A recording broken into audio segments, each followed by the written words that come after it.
Gloria a Dios. Discipulado número 72 sobre el libro de Números. Meditamos en el capítulo 26, versículos del 1 al 4. Y el tema de esta meditación, de este discipulado, es la fe en el Evangelio del Cristo. La fe en el Evangelio de Cristo. ¿Lo tenemos, amados? Amén. Números 26, del 1 al 4, dice la palabra del Señor. Aconteció después de la mortandad que Jehová habló a Moisés y a Eleazar, hijo del sacerdote. Contaréis el pueblo de 20 años para arriba, como mandó Jehová a Moisés y a los hijos de Israel que habían salido de tierra de Egipto. Oramos. Señor y Padre nuestro, que estás en los cielos, te bendecimos, Señor. Te adoramos, exaltamos tu nombre en el nombre de tu Hijo amado, Jesús, el Cristo, nuestro Señor y Redentor. Dando gracias, Señor, por la revelación de tu Evangelio, Señor, la revelación de tu Hijo a nuestras vidas. Gracias, Señor, porque has querido salvarnos por medio de la fe permanente y perseverante en la persona y obra de nuestro amado Señor y Redentor Jesús. De nuestro Señor y Redentor Jesucristo. Háblanos al corazón, instrúyenos, toma control de palabras y pensamientos. Sé tú enseñándonos a cada uno de nosotros en esta hora, Señor. Gracias, encomendamos bajo tu guía este tiempo, en el nombre de Jesucristo. Amén.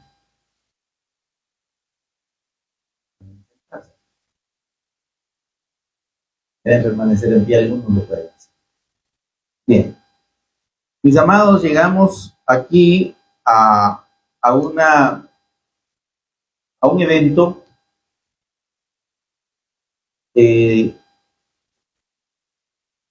previo a la conquista o al ingreso de los israelitas a la tierra prometida, a Canaán.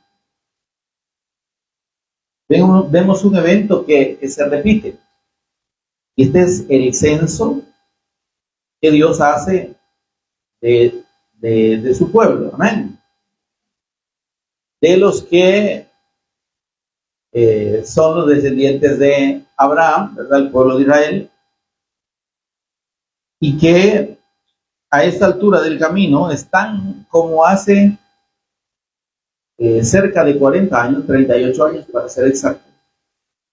Estaban casi en el mismo lugar y Dios mandó que fueran contados, porque ya estaban para entrar a la tierra. Y Dios, ¿por qué mandó a hacer un censo de su pueblo? ¿Por qué pidió que se hiciera? Y eso venía de parte de Él. Y es por el hecho de que Dios quería dejar constancia del cumplimiento de sus promesas. Amén. Cuando Dios promete algo, recordemos que Él no es hombre para que mienta, ni hijo de hombre para que se arrepienta. Su palabra se cumple. Amén, mis amados. Su palabra es inalterable, mis amados.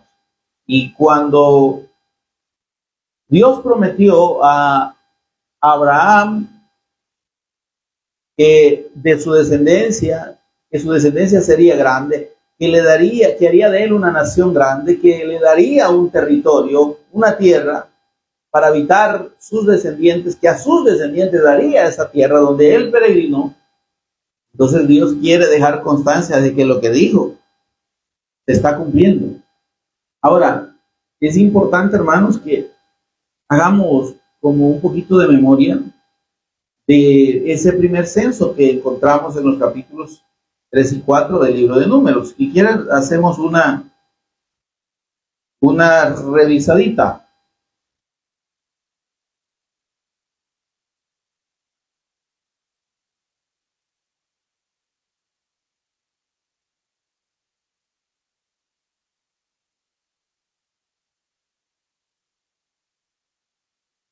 Capítulo 4. Capítulo 4.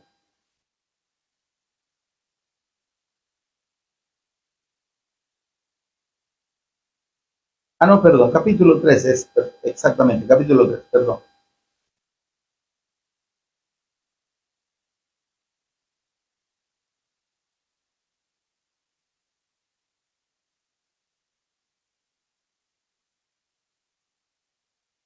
Entonces vemos que primero el Señor manda que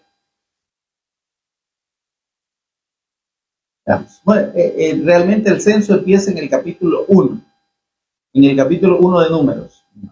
Fíjense que lo primero que hace Dios para, antes de que entren a la conquista de la tierra, como les decía, fue mandar a Jehová, dice capítulo 1, habló Jehová a Moisés en el desierto, en el tabernáculo de reunión, en el día primero del mes segundo, en el segundo año de su salida de la tierra de Egipto, diciendo: tomad el censo de toda la congregación de los hijos de Israel por sus familias, por las casas de sus padres, con la cuenta de los nombres, todos los varones por sus cabezas. Estamos en el capítulo 1, versículos 1 y 2. ¿Están conmigo?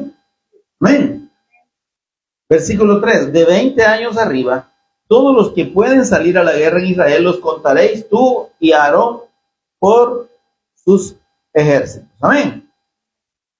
Y entonces viene y se empieza a relatar o a relacionar aquí la cantidad de cada tribu. Amén.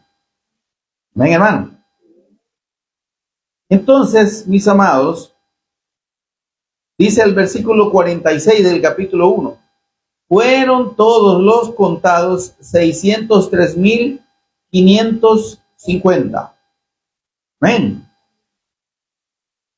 Y aquí, de esta cantidad de 600,000 hombres de 20 años arriba, podemos hacer números de la cantidad de personas que salieron de Egipto. Amén.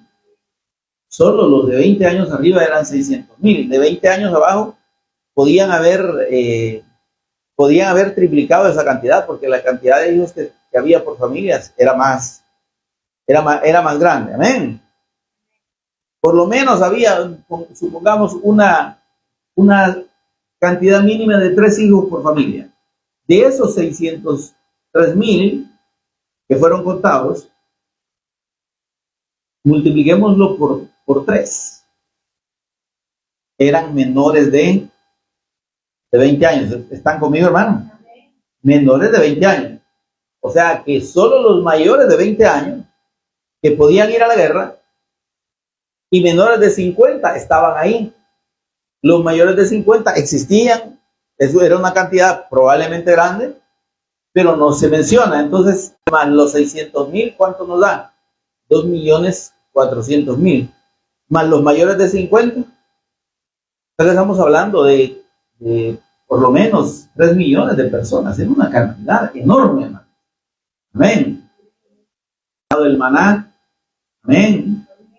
Y precisamente por renegar del maná que representaba al Cristo, amén, es que ellos son vueltos al desierto y el Señor les dice: no van a entrar en mi reposo. Todos estos que salieron de Egipto, mayores de 20 años, van a morir en el desierto. ¿Se acuerdan ustedes de eso? Amén. Ahora, vemos aquí entonces en este capítulo 26 que ya los que habían salido de Egipto, ¿sí? Toda esa gente, dice la palabra del Señor, que ya había muerto. ¿Ven, hermano? O sea, esa gente ya no existía. Murió, cuando murió el último, ¿sí? De esos que renegaron contra Dios, de 600,000 que eran, pues quizá no era demasiado, pero en realidad en 40 años murieron todos. Amén. Y están de nuevo, miren, después de haber pasado por esa prueba de fe en el pacto. Amén, hermano. Los padres de estos, amén, esta nueva generación entonces es es confrontada por el Señor, le es manifiesta ya la ley de Dios, amén, ya está dada aquí, ya recuerden que allá en el Sinaí, después de darle los mandamientos, es que ellos reniegan, amén, de darle sus mandamientos, estatutos, leyes y lo demás, y entonces son regresados al desierto. Entonces, ya esta gente tiene clara la ley. Los padres de ellos, vimos también, estuvimos escudriñando sobre eso, los padres de ellos no observaron la ley de Dios en el desierto, a pesar de tenerla. Amén. Tristemente, hermano, cuando alguien se pone en contra de Dios, cuando alguien reniega de la fe de Dios, hay un deterioro y hay una condición que es muy triste. Está conmigo, hermano. Yo quiero que tengamos presente esto. Dios es misericordioso, dice la Escritura que Él no quiere que nadie perezca, sino que todos, dice, procedan al arrepentimiento. Pero ¿qué sucede? Para eso es la predicación del Evangelio. Para eso es el testimonio del Cristo, que la gente necesita oír y que usted y yo necesitamos, no necesitamos, estamos obligados a dar ese testimonio. Amén. Porque ese testimonio es el punto de partida para que el Evangelio, la buena noticia de Dios, la obra del Cristo, ¿sí?, el sacrificio del Cristo y la fe en la persona del Cristo y en su sacrificio redentor consumado en la cruz y mediante la resurrección, es la respuesta de Dios y es el medio de Dios para que el hombre sea salvo, para que su juicio no caiga. Amén. Porque no es que su juicio no se aplique, es que su juicio fue aplicado en el cuerpo de su Hijo. Isaías 53:6 dice que Jehová cargó en él, en el cuerpo del Cristo, el pecado de todos nosotros. ¿Quiénes somos nosotros? Los que hemos creído. Los que han de creer también. Pero el juicio de Dios sobre el pecado, no, ese es ineludible, hermano. ¿Se entiende esto? Dios no está dando, dice que Él no dará por inocente al culpable. Usted y yo hemos sido culpables delante de Dios, pero Él quitó nuestra culpa. Amén. ¿Por qué? Por la fe en la persona y obra de su Hijo. Y eso debemos tenerlo claro. Pero ¿qué sucede con el que está afuera, el que no ha creído en este mensaje? Debemos darle el testimonio del Evangelio de Dios, del Cristo eterno, el Evangelio del Cristo, para que la persona que oiga y crea sea librada del juicio. Amén. Ahora hay un detalle. Dice la Escritura, no todos creyeron. Y se sigue cumpliendo. No todos van a creer al mensaje del Evangelio. Y esto, aunque duela, hermanos, muchas veces nos toca en nuestra misma familia.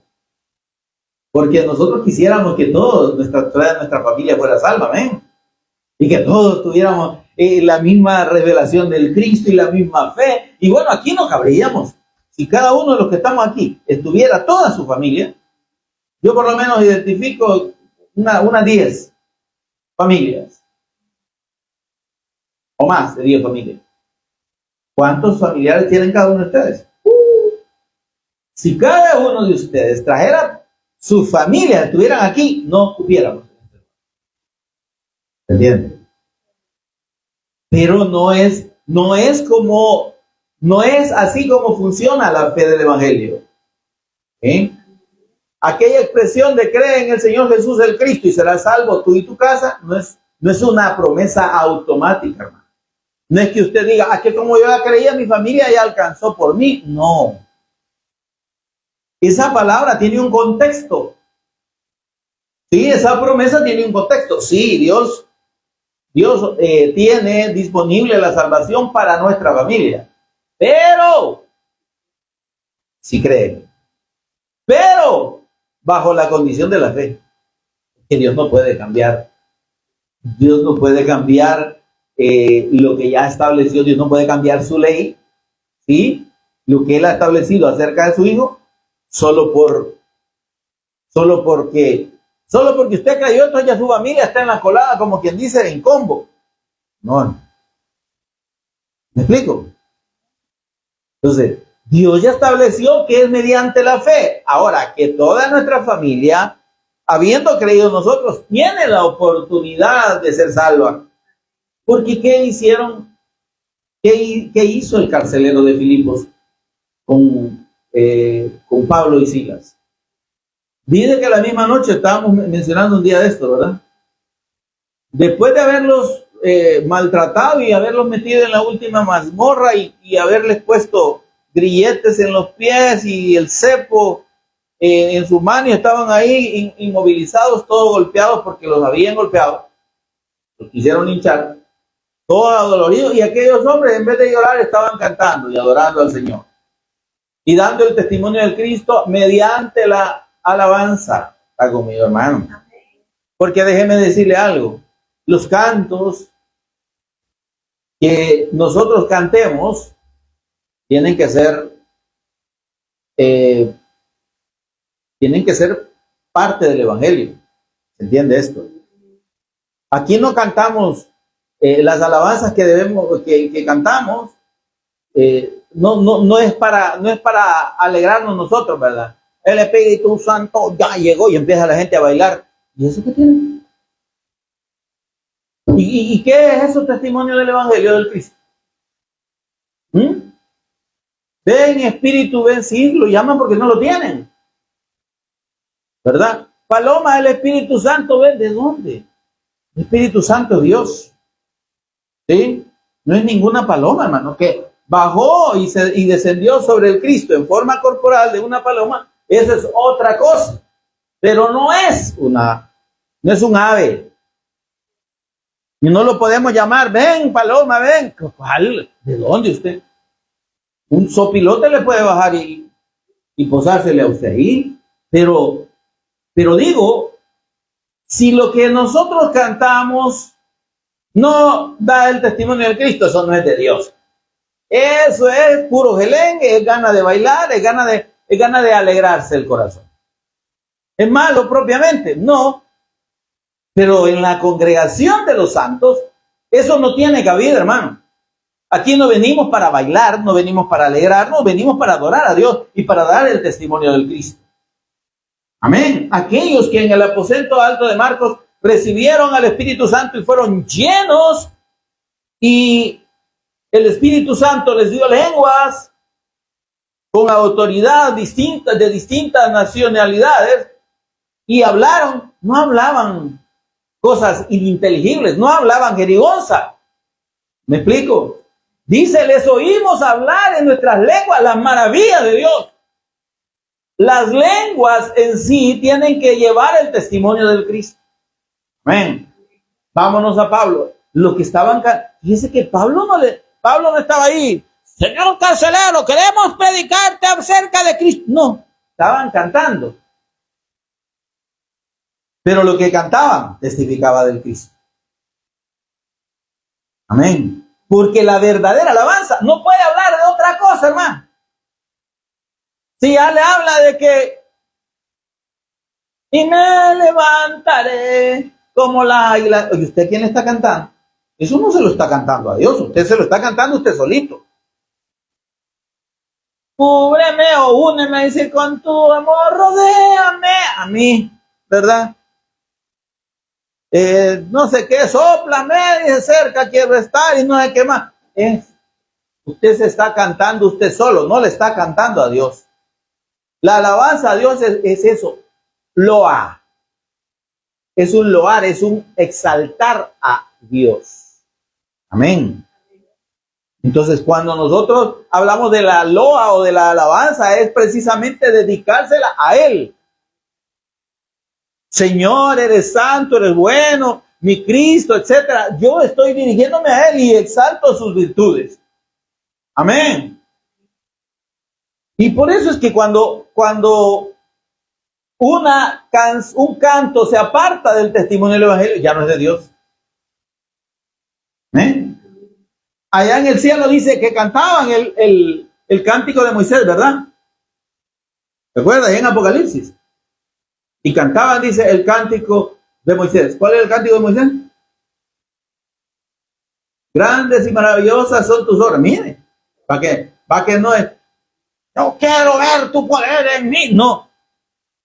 Grandes y maravillosas son tus obras, Señor Dios Todopoderoso. Justos y verdaderos son tus caminos. ¿Sí? Amén. Pero, esa es adoración. Ahora, decía que este hombre, después de oír el testimonio del Evangelio, no predicado, cantado, se estremeció. Porque cuando el Señor mandó el terremoto y todos los presos quedaron libres, sus cadenas se cayeron y quedaron todos libres, y el carcelero se quería matar, ¿verdad? Entonces Pablo le dice, detente. Y dice, señores, ya había oído, ya tenía el testimonio. Y entonces le dice, ¿qué debo hacer? Cree en el Señor Jesús el Cristo. Cree, óyame. ¿Se da cuenta que es la fe en el Cristo la que salva? ¿Nos damos cuenta? Le dice, cree en el Señor Jesús el Cristo y serás salvo tú y tu casa. Si cree, eso está implícito. Amén. ¿Y qué hizo el carcelero que les contaba? Dice que después que él ejecutó la fe en el Cristo, ¿sí?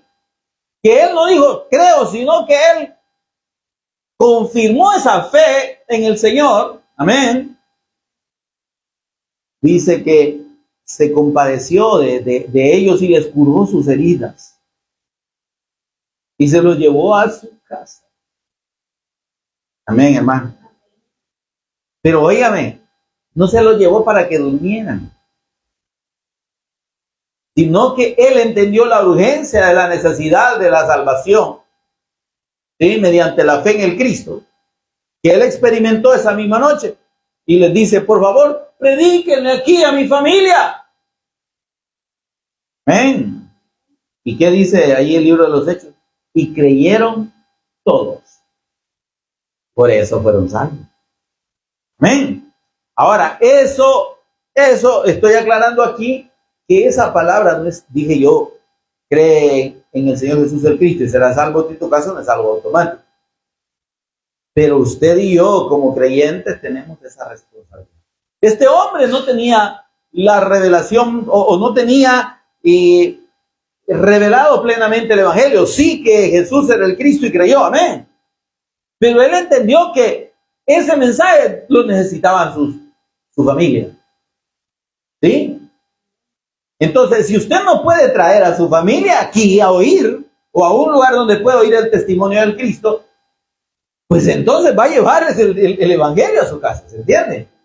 Esa es la lógica. Eso es lo que este hombre hizo. Digo, yo no puedo hablar, no puedo dar el testimonio del Cristo porque yo recién lo conozco. Recién he creído, amén. Y probablemente a mí no me crean porque hay un problema con nuestra familia. Y es el hecho que el Señor Jesús dijo, nadie es profeta en su propia tierra. A nosotros, como nos conocen desde antes, ¿verdad? Entonces no convencemos, pues. Amén. Pero normalmente no vamos a convencer a nuestra propia familia.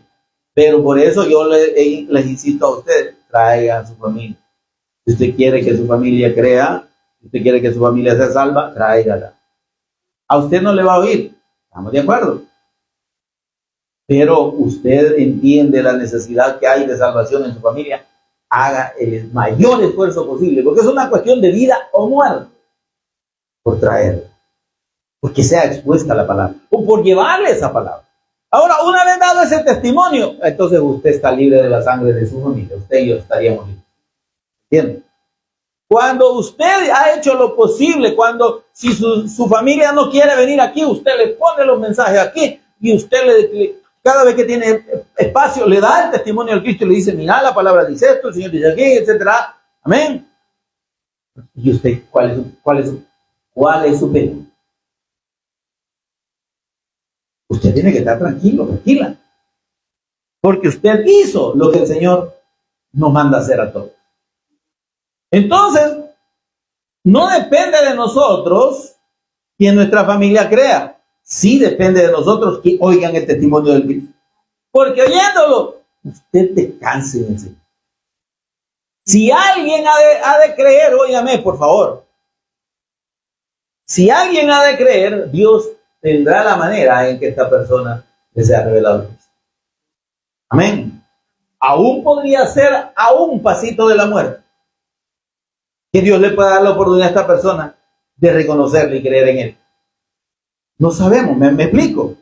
Pero, ¿por qué estoy diciendo esto, hermano? Porque hablamos de que la incredulidad al pacto del Mesías Cristo, a la fe del pacto que Dios le reveló a Abraham, Isaac y Jacob, y que le dio a toda la descendencia de Israel, la incredulidad de ese pacto fue lo que los hizo retroceder al desierto. Amén.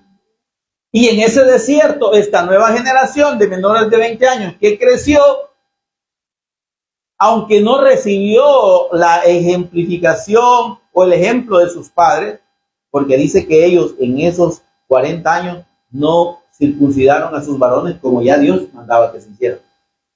¿Están conmigo, hermano? Estaban en una condición realmente triste, como decía yo al principio. Es que el que rechaza, mire, hermano, el que rechaza, la persona que rechaza la fe del evangelio cuando les predicaba, ay, hermano, si de plano lo rechaza y dice, no, ya no quiero nada, no me hables de eso, hay un juicio ahí que ya no tiene retroceso. Estos que cometieron el pecado imperdonable de rechazar la fe del Cristo, ¿sí? De renegar y decir, este pan tan liviano no lo queremos, estamos aburridos, queremos comida de Egipto. Dijo el Señor, no van a entrar en mi reposo, ni van a ver la tierra de todo esto. Dice, ahí en el desierto van a caer todos por incrédulos. Entonces, en esa condición de incredulidad, anduvieron en el desierto y aún vieron las maravillas de Dios. Y tuvieron tiempo de seguir renegando, aunque ya estaban bajo condenación. Y la misericordia de Dios era para la nueva generación, que debía oír el evangelio. ¿Están conmigo, hermano? Ahora, ¿lo oyeron? Porque lo oyeron o no lo oyeron, mis amados. Claro que sí. Y entonces, esta nueva generación dice al Señor, vaya, cuéntenmelos otra vez. Cuéntenmelos otra vez. Los mayores de 20, los que pueden ir a la guerra. Hombres jóvenes, fuertes, cuéntenlos. Y entonces esto, dije, tenía dos propósitos. Uno, confirmar que Dios cumple su palabra y que todo el que cree en Él, cree a su pacto, recibe la bendición. En este caso, la herencia de la tierra, ¿no? Y otro era el hecho de demostrar lo siguiente, amados. Todos aquellos que rechazaron ya no están. Y Dios le da la oportunidad a la descendencia. Sí. Y vemos esto, la misericordia de Dios para con nuestra descendencia. Aún si alguno de nosotros fuese incrédulo, ¿me doy a entender? Ahora, pero ¿qué vemos además en esto? Si nosotros revisamos y vimos allá en el 1.46 que eran 603,000, ¿verdad? 550. Si no me falla aquí el cerebro cortito. Y los que contaron aquí en ¿cómo se llama? Los que contaron ya después de los 40 años, hermano, eran 601,730. Aquí creo que no está resumida esa cantidad, pero haciendo la cuentecita de todo esto que usted ve aquí por cada familia que dice, los de la familia no sé quién, de la niña Lupita, de don Agapito y todos los demás que aquí están mencionados, en los versículos del, a ver, desde el 730, ya, pues ya ves que no andaba mal con lo que había leído, ¿eh? Amén. En el capítulo 26, versículo 51 dice: estos son los contados de los hijos de Israel. Yo creí que no estaba, sino que, pero sí está. Amén. Dice 601,730. ¿Qué diferencia ve usted entre 603,550 y 601,730? Casi nada, ¿verdad? ¿Qué está diciendo el Señor? La incredulidad del hombre no afecta la gracia de Dios. Amén. La Escritura dice: nuevas son cada mañana sus misericordias. Amén. El que rechazó allá se perdió, hermano. Esos 603,550 incrédulos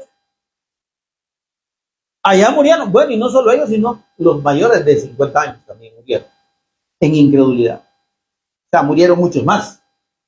Pero la nueva generación, Dios da la oportunidad de que crean al testimonio del Evangelio, de que crean al pacto.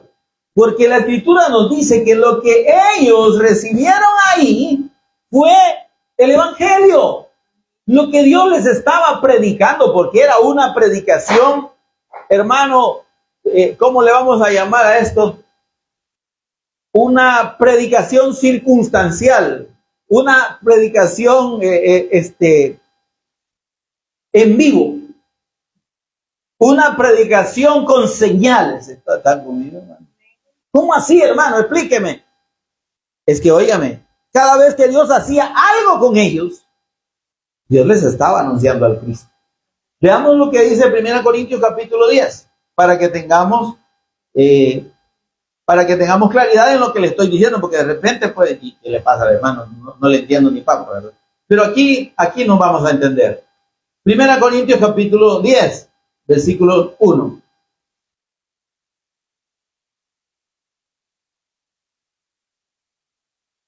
Mire lo que dice el apóstol Pablo. Y esto está hablando de la fe en el Evangelio y de la incredulidad en el Evangelio. Amén. Nosotros estamos hablando con base en este capítulo de Números, de la fe en el Evangelio del Cristo. ¿Sí? Porque eso es lo que Dios estaba anunciándoles ahí. Pero ¿qué pasó? Miren esto. Porque no quiero, hermanos, 1 Corintios capítulo 10, ya se ubicaron, no lo busquen ahí en el principio de la Biblia porque no está ahí al final. Amén. 1 Corintios capítulo 10, ¿qué dice? Porque no quiero, hermanos. ¿A quién le está hablando el apóstol ahí? ¿Quiénes son los hermanos? ¿Quiénes somos nosotros? Somos creyentes, a los que hemos creído. Entonces, esta es una palabra para usted y para mí, que hemos creído, ¿verdad? Estamos hablando que para Dios solo existen dos opciones: o creer a su palabra o no creer. El que cree a su palabra tiene vida eterna, porque cree en el Cristo. Amén. Juan 5:24. El que oye mi palabra y crea al que me envió tiene vida eterna. Y dice, y no vendrá condenación, mas ha pasado de muerte a vida. El que cree. El que no cree, ¿qué pasa? Queda en condenación y queda en muerte. No recibe la vida de Dios. ¿Se entiende esto?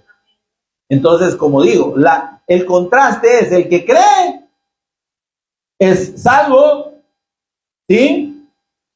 Pasa de muerte a vida, recibe vida eterna, amén, y está con Dios. Pero el que no cree está muerto, está condenado y está separado eternamente de Dios. Son las únicas dos opciones. El que oye mi palabra, repito, Juan 5:24, el que oye mi palabra y crea al que me envió, tiene vida eterna. Y no vendrá condenación, sino que ha pasado de muerte a vida. Y el que no cree, tiene lo contrario. Leámoslo al revés al versículo. O sea, por lo que está implícito ahí. El que no oye mi palabra tiene muerte eterna y seguirá en condenación y no podrá pasar de muerte a vida. ¿Se entendió esto? ¿Verdad que ahí está clarito? Entonces, ¿es creer o no creer? Y entonces dice el apóstol Pablo aquí, porque no quiero, hermanos, entonces nos está hablando a los que creemos, ¿verdad? Que ignoréis que nuestros padres, ya está hablando de los israelitas, amén, los israelitas que estuvieron en el desierto, todos estuvieron bajo la nube. ¿Cuál nube, hermano? La nube que los cubría de día, ¿sí? Y de noche. En el día era una columna de nube, pero en la noche era una columna de fuego. ¿Sí? Y eso estaba hablando del cuidado de Dios sobre su pueblo. Esa era una manifestación, era un testimonio del Espíritu Santo sobre el Cristo. Amén. Amén. Entonces, ¿qué les estaba diciendo Dios? Bajo la cobertura del Cristo, ustedes no sufren las inclemencias del mundo, que en este caso es el calor, ¿verdad? Bajo la cobertura del Cristo, cuando hace frío y es oscuridad, ustedes tienen luz. ¿Se entiende esto? Ese era el mensaje. Dice, estuvieron bajo la nube. Amén, hermano. ¿Y esto por qué nos está diciendo? Porque usted y yo ahorita, todos los que tenemos acceso al testimonio del Cristo, al verdadero evangelio, al evangelio de la Biblia, estamos en la condición de esos. No sé si me doy a entender. ¿De qué manera? Estamos viendo. Aquí Dios nos está hablando y nos está revelando al Cristo. Estamos bajo la nube. ¿Se entiende esto? Yo estoy viendo el poder de Dios manifestado a mi favor de muchas maneras. ¿O no, hermano? Usted es un hijo de Dios, se va a dar cuenta y tiene que ser observador de cómo el Señor tiene cuidado. A veces en los detalles más mínimos que usted no se imagina. Entonces, y estamos hablando en el ámbito material, físico, y en el ámbito espiritual. Dice la Escritura que el enemigo no puede tocar. Que las puertas del infierno no van a prevalecer contra nosotros, que somos su iglesia. ¿Y qué más podemos pedir, pues? Estamos bajo la nube. ¿Sí?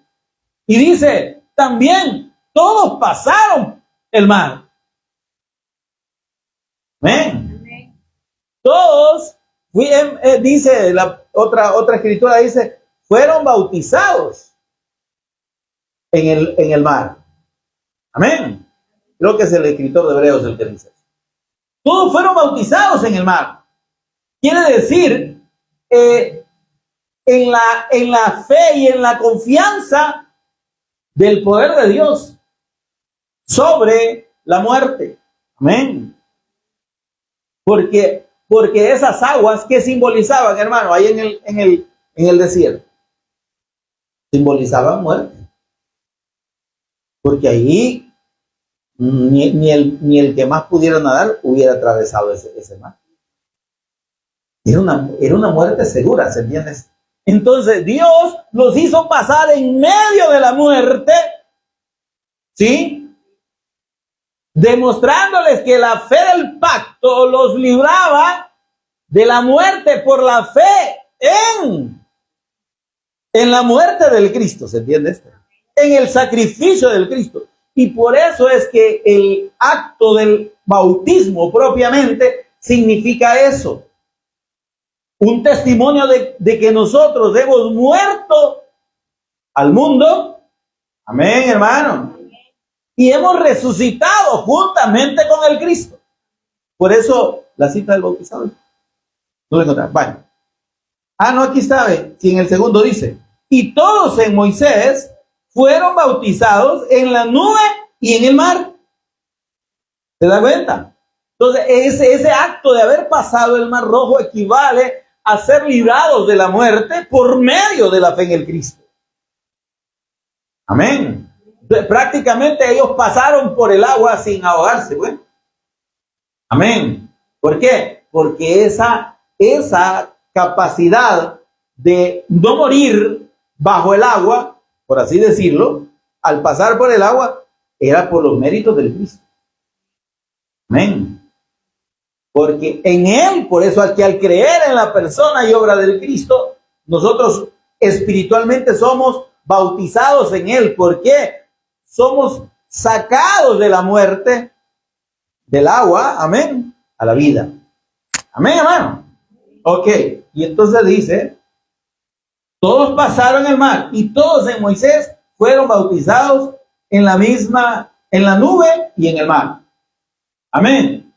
Lo vieron, hermano. Es que eso fue un portento único.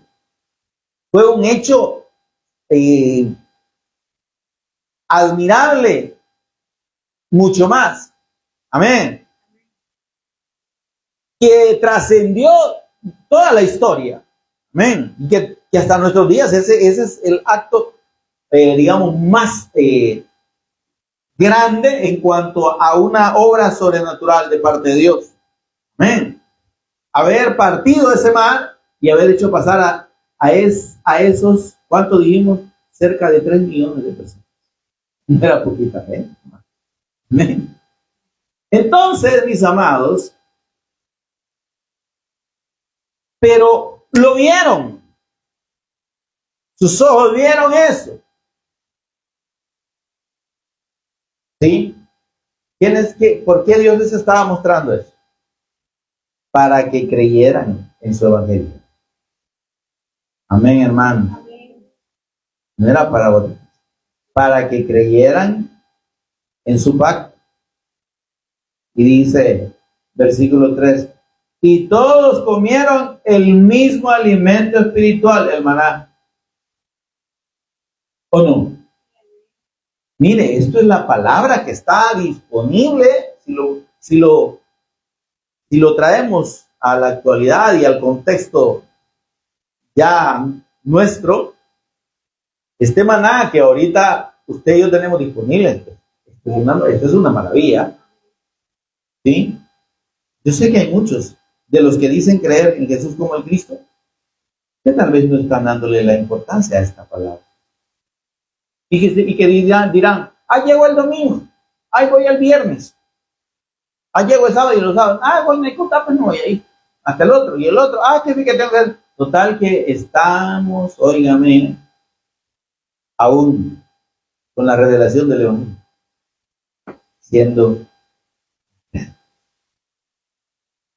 siendo duros de corazón. No creían. ¿Entiendes? Y eso, mis amados, yo, perdónenme, yo no le puedo decir, yo no lo puedo obligar a nadie aquí a acercarse a recibir de Dios y alimentarse del Cristo. ¿Sí?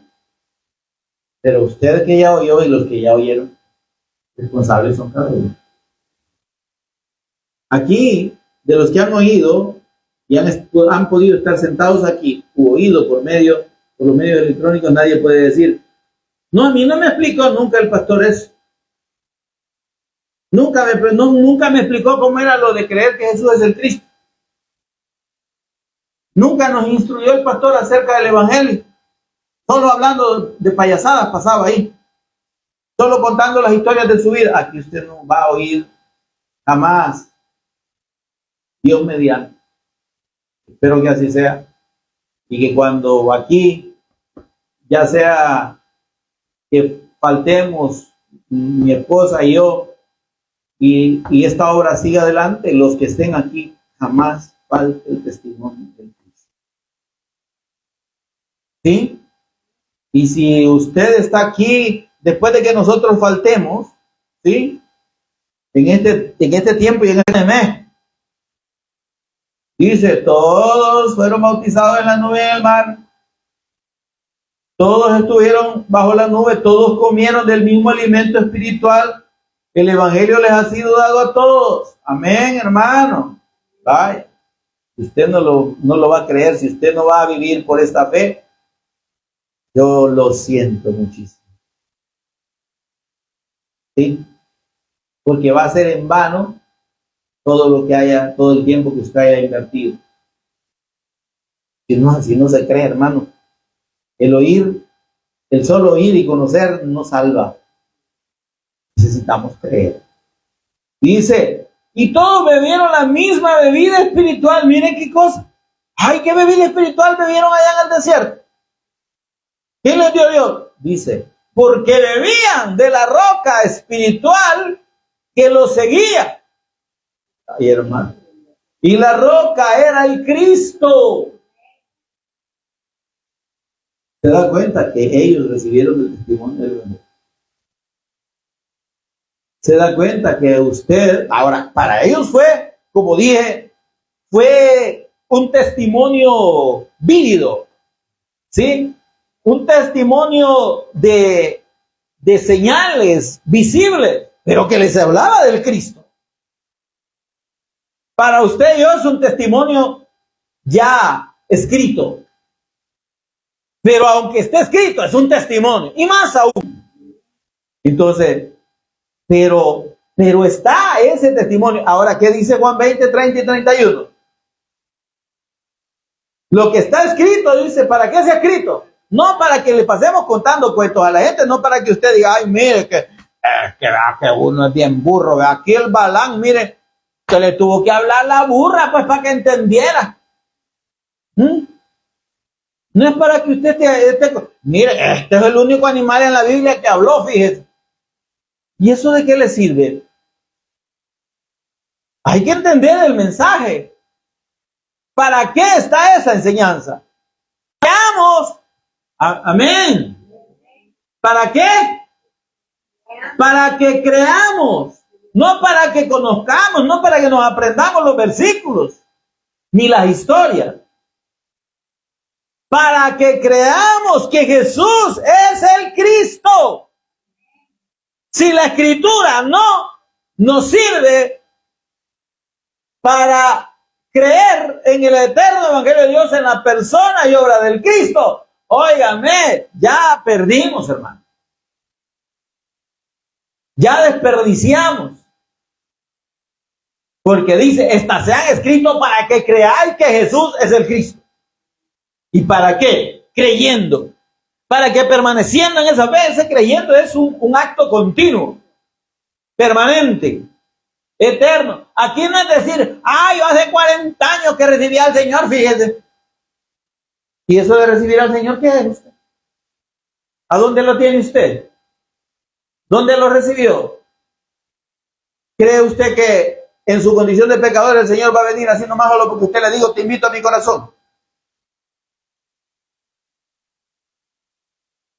¿Y qué ha hecho? Si usted recibió al Señor, ¿qué ha hecho en estos 40 años? ¿Ha vivido para el Señor o ha vivido para usted? Es que yo le sirvo al Señor, ¿verdad? En mis ratitos libres. Y trabaja hasta el domingo. Y nuestro Dios. Nuestro Señor y nuestro Dios. Realmente el Cristo es nuestro Señor y nuestro Dios. Le obedecemos y le adoramos como Dios. Pregunto, ¿se oye? Como nosotros creemos. Estamos viviendo la fe del Evangelio a nuestra manera. Así la vivieron estos. ¿Y de qué les sirvió esto? Dice el versículo 5. Pero de la mayoría de ellos, o de los más de ellos, o sea, de la mayor parte de ellos, ¿cuántos fueron esos? Si fueran 3 millones, 2.999.998. ¿Por qué? ¿Y qué pasó con los otros dos? Josué y Caleb fueron los únicos que creyeron al pacto y que entraron a la tierra. Amén, hermano. Claro, también entraron los huesos de José, pero eso no cuenta junto con los que estaban vivos cuando salieron de Egipto. Estamos hablando de los vivos, ¿verdad? Ahora, dice, pero de los más de ellos no se agradó Dios. ¿Cómo que no se agradó Dios? No le cayeron bien a Dios. Le caía mal al Señor y por eso no los entró, no los salvó. Dice, no se agradó Dios, por lo cual quedaron postrados en el desierto. ¿Por qué no se agradó Dios? La gente que piensa de qué es o qué significa agradar a Dios. ¿Se agrada a Dios asistiendo a una congregación todos los días? ¿Se agrada a Dios portándose bien y haciendo buenas obras para que la gente vea? ¿Se agrada a Dios ayudando a los pobres y a los necesitados? ¿Se agrada a Dios dando mucha ofrenda o dando diezmos? ¿Se agrada a Dios sirviendo en algún ministerio de la congregación? Hola. ¿Se agrada a Dios vistiéndome de tal o cual manera? Pregunto, ¿usted me dice amén o no amén? ¿Se agrada a Dios hablando de tal o cual cosa o expresando cosas bonitas? Dios le bendiga, varón, hermana, hermano. Aleluya, gloria a Dios. Te alabamos, Señor. Santo. ¿Se agrada a Dios de una vida privada del mundo y alejada y enclaustrada allá en un lugar donde no hay acceso a nada y pasar orando todo el día o meditando en la palabra o azotándose o ayunando o vigilando? ¿Se agrada a Dios con eso? No, hermano. Ningún esfuerzo humano, ningún acto personal de abstención, de bondad, ¿sí? De justicia, si usted quiere, de clemencia, de buenas obras. Ningún acto de esos agrada a Dios en cuanto a la salvación. ¿Se entiende? No que a Dios le guste que hagamos cosas malas, no me entienda mal. Pero si yo lo que hago, lo hago porque pienso que con eso voy a agradar a Dios, no es así. Hay una sola cosa que agrada a Dios. Es la fe en su Hijo, es la fe en su eterno evangelio. Hebreos 11:6, porque sin la fe de Dios, sin la fe en el Cristo, sin la fe en el evangelio de Dios, en la persona y obra del Cristo, es imposible agradar a Dios. ¿Se entiende esto, hermano? Lo que agrada a Dios de parte del hombre es que la persona ponga su fe plena en la persona y obra de su Hijo. Que lo reconozca como el Cristo eterno, que crea en Él como el eterno Hijo de Dios, el eterno ungido, y que le rinda su vida para servirle y obedecerle hasta la muerte. Gloria a Dios, denle ese aplauso al Señor. Eso es lo que agrada a Dios. Dios no se agradó de estos y quedaron en el desierto por incrédulos. ¿Se entiende? ¿Se oyó?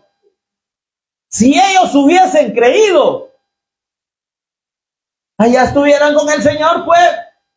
Hubieran sido salvos, no hubieran muerto en el desierto.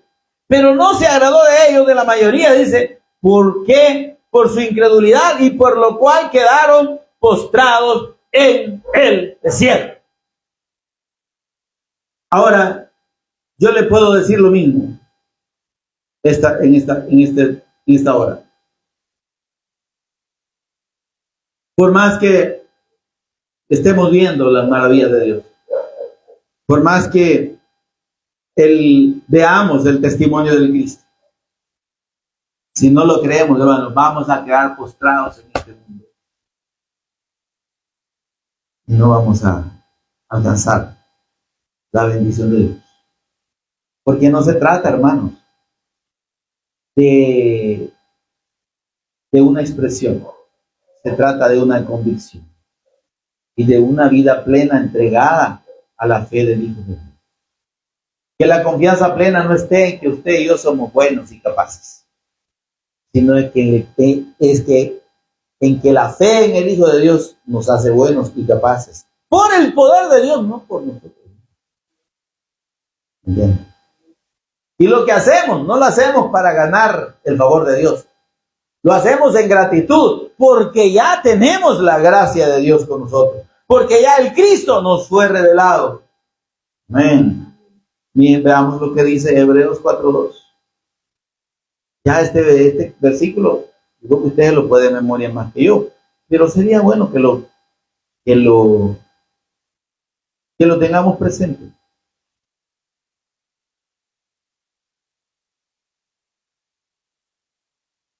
Miren, regresemos un poquito aquí en el capítulo 3,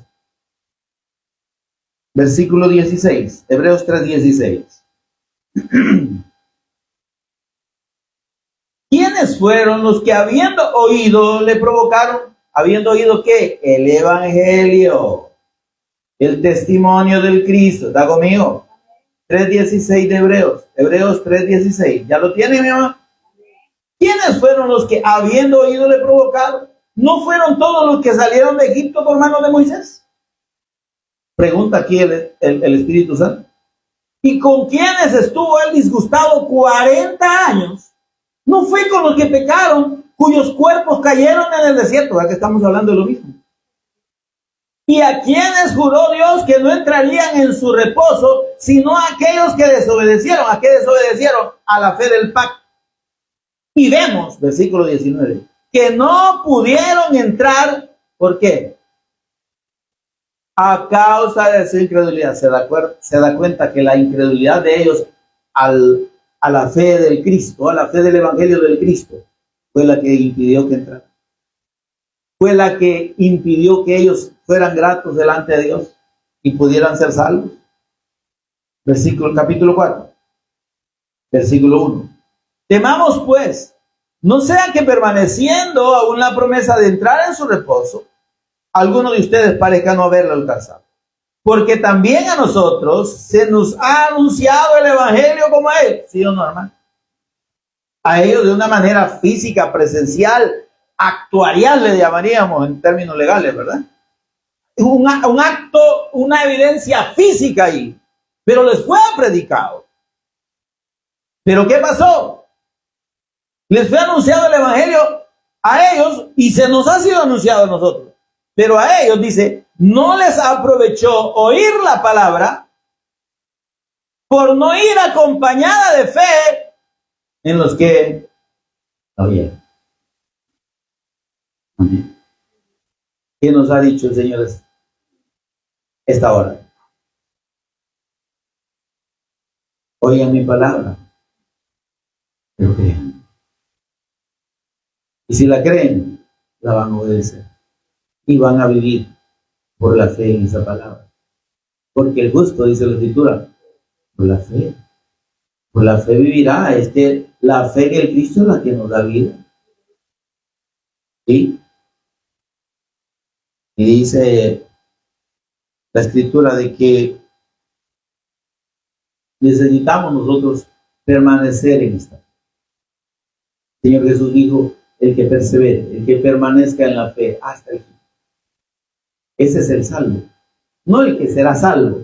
Será salvo se refirió a de la tribulación. Será librado de la tribulación. Amén. El que persevere en la fe hasta la muerte. Ese será salvo de la tribulación, no salvo de la muerte eterna, ¿se entiende? Eso ya lo somos al creer que Jesús es el Cristo y a poner nuestra fe en Él y vivir nuestra vida para Él. Amén. Pero necesitamos entonces perseverar en la fe y entender que el testimonio del Evangelio nos está siendo dado y que bien haremos en estar atentos a esta palabra, como dice el apóstol Pablo, como una luz que brilla en lugar oscuro, hasta que el apóstol Pedro es, ¿verdad? Dame esa cita, veamos ahí. Primera de Pedro, creo que es, no me equivoco. y corregimos.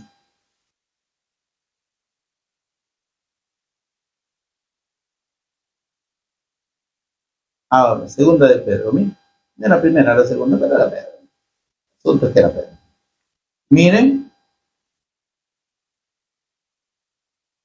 tenemos también la palabra profética más segura, la palabra de Dios que tiene el testimonio del Cristo. Amén, el Evangelio, a la cual hacéis bien en estar atentos como a una antorcha que alumbra en lugar oscuro. Es que es la palabra y el testimonio del Cristo, nosotros lo necesitamos. Amén, para estar en luz. 1:19 de segunda de Pedro. Hasta que el día esclarezca y el lucero de la mañana, el Cristo, salga en vuestros corazones. Amén, mis amados. Hay muchos más versículos que nos hablan de la permanencia, pero ya usted los conoce y yo creo que el mensaje del Espíritu Santo está claro. La palabra que el Señor nos ha traído esta hora está clara. Amén, mis amados. Demos gracias al Señor. Pónganse en pie conmigo y oramos para darle gracias a Dios. Señor y Padre nuestro que estás en nosotros, te bendecimos, te adoramos. Precioso Espíritu Santo, gracias por esta palabra